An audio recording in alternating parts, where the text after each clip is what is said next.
स्नेहा का सपना था कि उसे कोई बहुत ज्यादा समझदार और स्मार्ट पढ़ा लिखा लड़का मिले, लेकिन कहते हैं ना, जो भाग्य में होता है होता वही है। देख, मैं साफ कह रही हूँ, लड़की के बाप के पास भर भर के पैसा है। अरे एक बार लड़की ने तुझे पसंद कर लिया तो समझ के पैसे की तो नदियां भर जाएंगी, लेकिन फिर भी तेरी प्यास नहीं बुझेगी बेटा। अरे माँ, फ्रिज में मैंने 2 बोतल पानी की रखी है, और कैसे प्यास बुझेगी? अरे 5वीं फेल, मैं बात कर रही हूँ पैसों की प्यास की। तू गवाह नहीं समझेगा इस बात को, बस तुझसे लोगों की नौकरी करवा लो। वो क्या है ना आशीष की माँ, वो सीधा है, और जिसे तू लोगों की नौकरी बोल रही है ना, वो आशीष का प्यार है अपने लोगों के लिए, जिनसे वो प्यार करता है या जिनसे जुड़ा हुआ है वो। अरे जमाना नहीं रहा वो। अरे आज की डेट में तो ना बेटा माँ का है, ना ही पति पत्नी का। कैसी बात कर रही है माँ?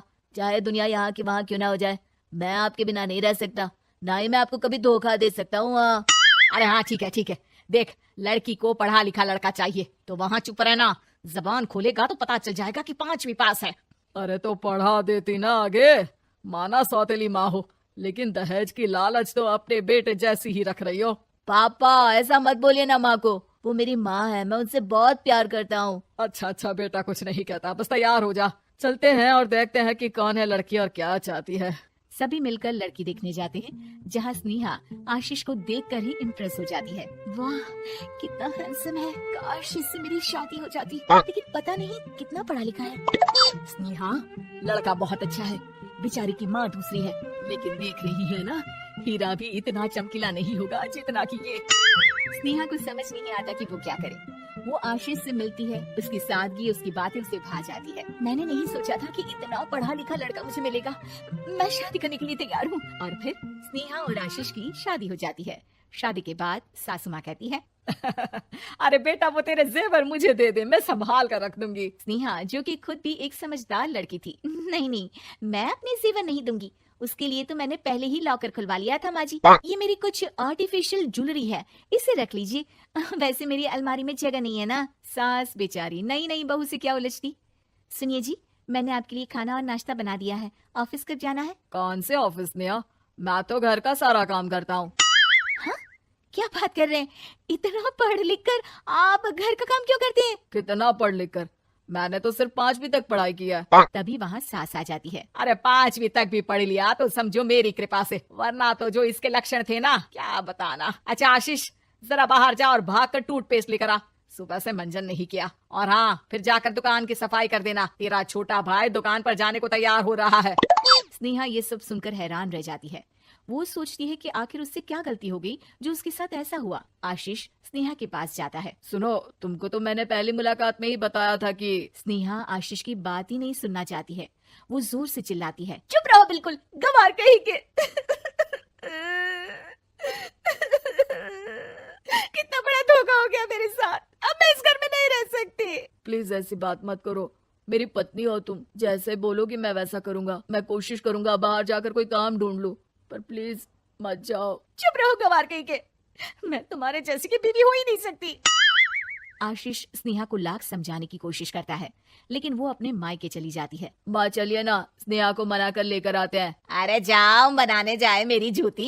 इतना घमंड जैसे कलेक्टर हो कहीं की महारानी। अरे मैं तो तुझे कहूंगी कि तू भी भूल जा, हमने नहीं भगाया, खुद ही तो गई है। माँ वो बीवी है मेरी, मैं प्यार करता हूँ उससे, मैं जा रहा हूँ उसे लेने। वहीं स्नेहा के घर पर, माँ वो तो कुछ काम ही नहीं करता, घर का नौकर है, 5वीं पास। मैं नहीं रह सकती ऐसे आदमी के साथ। माँ बेटा, वो लड़का बहुत अच्छा है, उसकी तारीफ मैंने हर किसी से सुनी है। तेरा पति है, अब तक एक गलत माँ के साथ रह रहा था, तू संवारेगी तो संवर जाएगा। तभी वहाँ आशीष आ जाता है। मुझे माफ कर दो स्नेहा, पर प्लीज मुझे छोड़कर मत जाओ। मेरी माँ के जाने के बाद मुझे तुम्ही से सारी उम्मीद है, तुम जैसा कहोगी मैं करूँगा, पर प्लीज मेरे साथ रहो। सबके समझाने बुझाने के बाद स्नेहा आशीष के साथ घर आ जाती है। आ गई महारानी, अब आई हो और सच्चाई भी पता चल गई है, तो थोड़ा तमीज से पति के साथ घर देख, रसोई संभाल और हम सबकी सेवा कर। देखो, मैं अब इस घर में बंटवारा चाहती हूँ, जो मेरे पति का हिस्सा है वो उसे मिले, और वो आज से कोई काम नहीं करेंगे। हिस्सा ले लो, लेकिन कमाओगे क्या, खाओगे क्या, धूल मिट्टी। अरे तेरा पति किसी काम का नहीं है, वो तो मेरा बेटा कमा रहा है तो 2 रोटी मिल जाती है इसे। तभी वहाँ स्नेहा के ससुर आ जाते हैं। मैंने एक बंद फैक्ट्री को पहले ही आशीष के नाम कर दिया है, और घर के 2 तल्ले में 1 तल्ला ले लो। मैं तो आशीष के पास रहूंगा, वकील थोड़ी देर में आता ही होगा। अरे जाओ जाओ, 2 दिन में भूख से तड़प कर सब वापस आ जाओगे। बढ़िया आई बहू बेटे वाली। फिर क्या था, स्नेहा आशीष के साथ मिलकर बंद फैक्ट्री को खोलती है और मन लगाकर काम करती है। दोनों की मेहनत रंग लाती है और आशीष अपनी मेहनत से एक सफल बिजनेसमैन बन जाता है। लेकिन एक दिन, अरे बहू बेटा आशीष, मुझे माफ कर दो, मैं भी अब तुम लोगों के साथ रहना चाहती हूँ। इस कमबख्त ने तो दुकान का बेड़ा गर्क कर दिया। वो तो आशीष था जो सारा दुकान का काम संभालता था। बेटा हमारे पास तो अब खाने को भी नहीं बचा। माँ जी, इसे कर्म के फल कहते हैं। खैर, खाना है तो आपको और आपके बेटे को काम करना पड़ेगा, समझी? हे भगवान, अब ये दिन आ गए हैं कि बहू के साथ रहने के लिए मुझे काम करना पड़ेगा। बेटा आशीष, तू ही समझाना अपनी बीवी को। पता है ना मैंने तुझे कितने प्यार से पाला है। हाँ माँ, वो तो ऐसे ही बोल रही है आपको।